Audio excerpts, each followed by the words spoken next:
नमस्कार, आप देख रहे हैं डॉक्टर साहिब, आपके साथ मैं हूं। नमस्कार दर्शकों, आज के इस एपिसोड में हम बात करेंगे और ये जानेंगे, कई बार हम ऐसा देखते हैं कि बहुत सारे लोगों की ये समस्या रहती है कि उन्हें बार बार वॉमिटिंग आती है। आज हम इससे भी खास बातचीत करेंगे और ये जानेंगे कि अगर बार बार किसी को वॉमिटिंग हो रहा है तो क्या ये किसी बीमारी का कारण हो सकता है, क्या ये किसी बड़ी बीमारी का खतरा है। जिससे भी हम खास बातचीत करेंगे और इसी पर तमाम जानकारी लेने के लिए आज हमारे साथ मौजूद है डॉक्टर धीरज कुमार।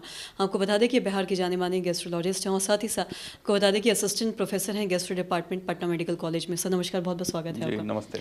सर मैं आपसे जानना चाहूँगी कि अगर हम बात करें, कई बार ऐसा होता है कि बहुत सारे आजकल लोग हैं जिन्हें बार बार उल्टी आने की समस्या है, चाहे हम बात करें बच्चों की या आदमियों की और औरतों की भी। और साथ ही साथ कई बार ऐसा भी होता है कि लोगों को नौशास फील होने लगता है कि वॉमिटिंग जैसा है, लेकिन होता नहीं है। तो दोनों में अंतर क्या है और क्या कारण हो सकता है, आपसे थोड़ा विस्तार में जानना चाहेंगे। हाँ जी, धन्यवाद। बहुत ही विषय जो है बहुत ही अच्छा है ये, वोमिटिंग जैसा लगना और वोमिटिंग होना। पहले तो मैं टर्म बताता हूँ। एक नौसिया होती है जो वोमिटिंग जैसा सेंसेशन होता है, वोमिटिंग होती है जिसमें चीज़ें बाहर आ जाती हैं, जो आपने खाना खाया बाहर आएगी। आज इनफैक्ट आज 2-3 केस मेरे पास आए, 3 केस ऐसे आए जिनको क्रोनिक है, 5 साल 7 साल से ये नौसिया का बहुत डॉक्टर से मिल चुके हैं, बहुत बार उनकी इंडोस्कोपी भी की गई है, कुछ पता नहीं चलता है क्यों हो रहा है। तो मैं बात करूंगा हर एक चीज़ के बारे में। नौसिया का बहुत कारण है, वोमिटिंग होने का, नौसिया का। Even start from the brain. आपके सर में भी कोई प्रॉब्लम होती है तो उसमें भी उल्टी होती है। सर में प्रॉब्लम जैसे कि माइग्रेन की बीमारी, इसमें सर दर्द होगा, उल्टी होगी, तो लगता है पेट की समस्या है, लेकिन एक्चुअली में वो सर की समस्या, माइग्रेन की समस्या। दूसरे सर में अगर ब्रेन के अंदर कोई अगर ट्यूमर हो गया या कोई ऐसी चीज़ें हो रही हैं, मेनिंजाइटिस हो रही है, ब्रेन के अंदर कुछ इरिटेशन और वो भी उल्टी के रूप में आपका मैनिफेस्ट होता है। दूसरी चीज़ें होती है कि आपने खाना खाया, खाने के तुरंत बाद आपकी उल्टी होगी, तो पेट के अंदर की कोई समस्या, या तो पेट का चाल बहुत कम हो चुका है, गैस्ट्रोपेरेसिस हो रखा है बहुत सीवियर, पेट के अंदर इन्फेक्शन हो रखा है, पेट के अंदर सूजन हो रखा है, अल्सर बन गया, उसमें भी पेट से चीज़ें बाहर आ जाती है। तीसरी जो चीज़ें होती है कि आंत का कैंसर, पेट में कैंसर हो गया तो पेट का जो है वो बंद हो जाता है, जो नीचे खाना नहीं जा पाता, पेट में ही खाना पड़ा रहता है, बाद में वो आदमी वोमिट कर देता है। चौथी चीज़ें होती है बहुत बार कि पोस्ट कास्टिक, 1-2 लोग आए थे मेरे पास जो कभी एसिड पी लिया, कभी कुछ और ले लिया, हार्पिक पी लिया, तो उसके कारण क्या होता है, जो पेट का जो आगे का हिस्सा है, पाइलोरिक रीजन, वो बंद हो जाता है।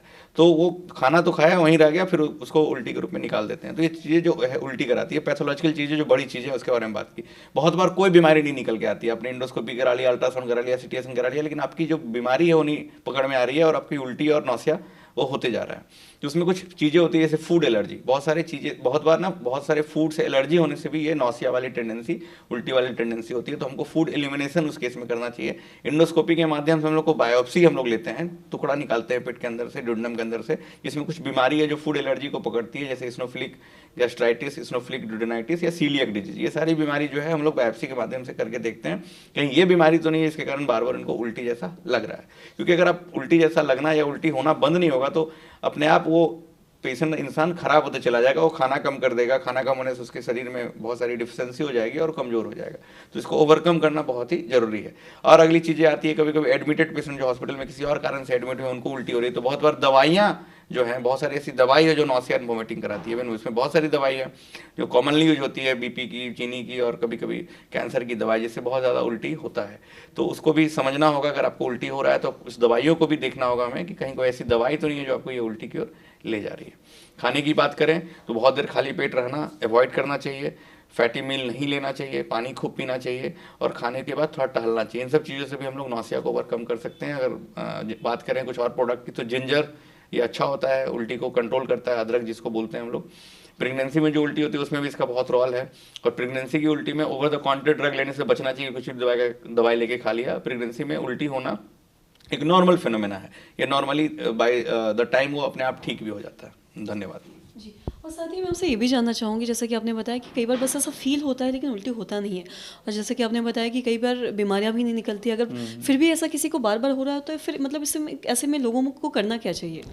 सबसे पहले तो इसकी जानकारी जो मैंने बताई कि हम लोग बायोप्सी लेते हैं, फूड एलर्जी रूल आउट करते हैं, और भी सारी बीमारियां रूल आउट करते हैं। अगर कुछ नहीं निकल के आता तो हम लोग के पास कुछ ऐसी मेडिसिन होती है जो स्पेशली उस रिसेप्टर पे काम करती है जहाँ से वो उल्टी का जो लक्षण है वो ट्रिगर होता है, जहाँ से नौसिया ट्रिगर होता है, उसको हम लोग वहाँ से दबा देते हैं, जिससे वो पेशेंट को आराम मिल जाता है।